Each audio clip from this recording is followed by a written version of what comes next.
ॐ श्रीगुरवे नमः। ॐ शांति शांति शांति। प्रणाम भगवान। स्वामी विवेकानंद जी के दिव्य ग्रंथ ज्ञान योग के अति सुंदर चैप्टर सभी वस्तुओं में ब्रह्म दर्शन, इसमें 8वां एपिसोड होगा, जिसमें बात चल रही थी कि वेदांत कहता है इस प्रकार कार्य करो कि सभी वस्तुओं में ईश्वर बुद्धि हो। समझो कि ईश्वर सब में है। प्रत्येक कार्य में, प्रत्येक भाव में, प्रत्येक विचार में वह पहले से ही अवस्थित है और यही एकमात्र मार्ग है, अन्य नहीं। अब आगे इस प्रकार करने का कर्मफल तुमको लिप्त न कर सकेगा। फिर कर्मफल तुम्हारा कोई अनिष्ट नहीं कर पाएगा। हम देख चुके हैं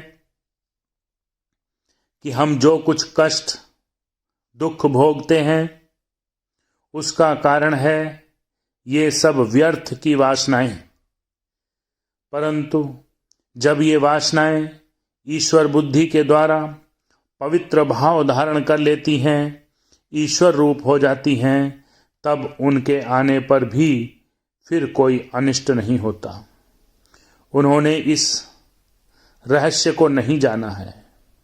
वे जब तक इसे नहीं जान लेते तब तक उन्हें इसी आसुरी जगत में रहना पड़ेगा। लोग नहीं जानते कि यहाँ उनके चारों ओर सर्वत्र कैसी अनंत आनंद की खान पड़ी हुई है। वे उसे अभी तक खोज निकाल नहीं पाए। आसुरी जगत का अर्थ क्या है? वेदांत कहता है अज्ञान। इस अनंत जल से भरी हुई नदी के तट पर बैठकर भी प्यासे मर रहे हैं। ढेरों खाद्य सामने रखा है, फिर भी हम भूखों मर रहे हैं। यह तो रहा आनंदमय जगत, पर हम उसे खोज नहीं पाते। हम उसी में रह रहे हैं। वह सर्वदा ही हमारे चारों ओर है, पर हम उसे सदैव और कुछ समझकर भ्रम में पड़ जाते हैं। धर्म हमें उस आनंदमय जगत को दिखाना चाहता है। सभी हृदय इस आनंद की खोज कर रहे हैं। सभी जातियों ने इसकी खोज की है। धर्म का यही एकमात्र लक्ष्य है और यह आदर्श ही विभिन्न धर्मों में भिन्न भिन्न भाषाओं में प्रकाशित हुआ है।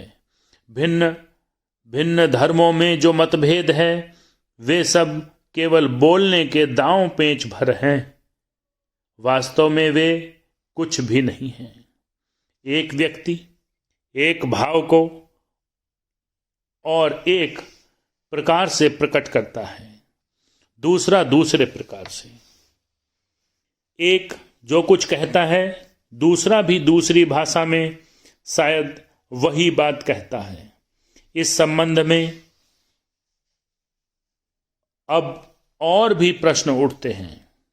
जो ऊपर कहा गया है उसे मुंह से कह देना तो अत्यंत सरल है। बचपन से ही सुनता आ रहा हूं, सर्वत्र ब्रह्म बुद्धि करो, सब ब्रह्ममय हो जाएगा और तब तुम दुनिया का ठीक ठीक आनंद उठा सकोगे।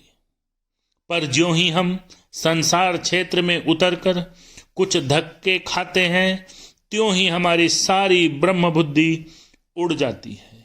मैं मार्ग में सोचता जा रहा हूं कि सभी मनुष्यों में ईश्वर विराजमान है, इतने में एक बलवान मनुष्य मुझे धक्का दे जाता है और मैं चारों खाने चित्त हो जाता हूँ। बस झट मैं उठता हूँ, सिर में खून चढ़ जाता है, मुट्ठियां बंध जाती हैं और मैं विचार शक्ति खो बैठता हूँ। मैं बिल्कुल पागल सा हो जाता हूँ, स्मृति का भ्रंश हो जाता है और बस मैं उस व्यक्ति में ईश्वर को न देखकर शैतान देखने लगता हूँ। जन्म से ही उपदेश मिलता है, सर्वत्र ईश्वर दर्शन करो। सभी धर्म यही सिखाते हैं, सभी वस्तुओं में, सभी प्राणियों में सर्वत्र ईश्वर दर्शन करो। नव व्यवस्थान में ईसा मसीह ने भी इसी विषय में स्पष्ट उपदेश दिया है। हम सभी ने यह उपदेश पाया है, पर काम के समय ही हमारी सारी अड़चनें आरंभ हो जाती हैं। ईसब की कहानियों में एक कथा है, एक विशालकाय सुंदर हिरण तालाब में अपना प्रतिबिंब देखकर अपने बच्चे से कहने लगा, देखो मैं कितना बलवान हूँ, मेरा मस्तक कैसा भव्य है, मेरे हाथ पांव कैसे दृढ़ और मांसल हैं और मैं कितना तेज दौड़ता हूँ। यह कहते न कहते उसने दूर से कुत्तों को भौंकने का शब्द सुना। सुनते ही वह जोर से भागा, परंतु दूर दौड़ने के बाद हांफते हांफते फिर बच्चे के पास आया। बच्चा बोला, अभी तो तुम कह रहे थे मैं बड़ा बलवान हूँ, फिर कुत्तों का शब्द सुनकर भागे क्यों? हिरण बोला, यही तो बात है, कुत्तों की भौं भौं सुनते ही मेरा सारा ज्ञान लुप्त हो जाता है। हम लोग भी जीवन भर यही करते रहते हैं। हम इस दुर्बल मनुष्य जाति के संबंध में कितनी आशाएं क्यों न बांध लें, हम अपने को कितने साहसी बलवान क्यों न समझें, हम कितने भव्य संकल्प क्यों न कर लें, पर जब संकट और प्रलोभन के कुत्ते भौंकते हैं, हम कथा के हिरण की भांति भाग खड़े होते हैं। यदि ऐसा ही है तो फिर यह सब शिक्षा देने का क्या लाभ?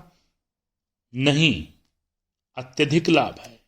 लाभ है कि अंत में